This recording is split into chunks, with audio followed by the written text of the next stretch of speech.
Rais wa Marekani Donald Trump ametoa onyo ambalo limetikisa ramani ya siasa za dunia, akiambia Iran waziwazi kuwa muda wa kucheza michezo ya kidiplomasia sasa umekwisha. Kabla ya kupaa kuelekea nchini China, Trump ametoa kauli nzito akisema kuwa Iran lazima ikubali masharti ya Washington kuhusu kusitisha vita na mpango wake wa nyuklia, vinginevyo Marekani itamaliza kazi kwa nguvu ya kijeshi. Kwa rais huyo wa Marekani, hakuna njia ya kimkakati ya kusuluhisha jambo hili. Ni Iran ifuate mstari au ikubali kuingia kwenye vita ambavyo vitaacha nchi hiyo ikiwa imebomolewa kabisa.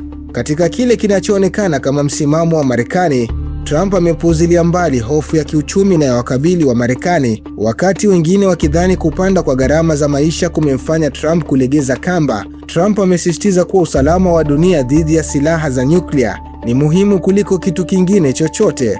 Amesema wazi kuwa hafikirii maslahi ya kifedha ya mtu yoyote, bali lengo lake ni moja tu: kuizuia Iran kumiliki teknolojia ya atomiki, hata kama masoko ya kifedha ya dunia yatayumba. Kwake ushindi wa Marekani hauepukiki, iwe ni kupitia meza ya mazungumzo au kupitia milio ya risasi na mabomu. Marekani lazima iibuke kidedea. Hata hivyo, kukiwa na mawingu hayo ya kivita, kuna mwanya mdogo wa amani unaopitia Islamabad. Trump ameisifu Pakistan kwa jukumu lake la upatanishi, akidokeza kuwa huenda nchi hiyo ikawa ndiyo njia pekee ya kuzuia Marekani kumaliza kazi kutumia jeshi lake, huku akidai kuwa Iran imekuwa ikigeuza maneno na kutumia mapendekezo yasiyo na mashiko. Trump amesisitiza kuwa Marekani haifanyi mchezo. Kwa sasa mpira huo upo kwenye uwanja wa Tehran, kukubali masharti ya Marekani au kuendelea na msimamo wao na kukabiliwa na kile Trump alichokiita uharibifu kamili wa taifa hilo.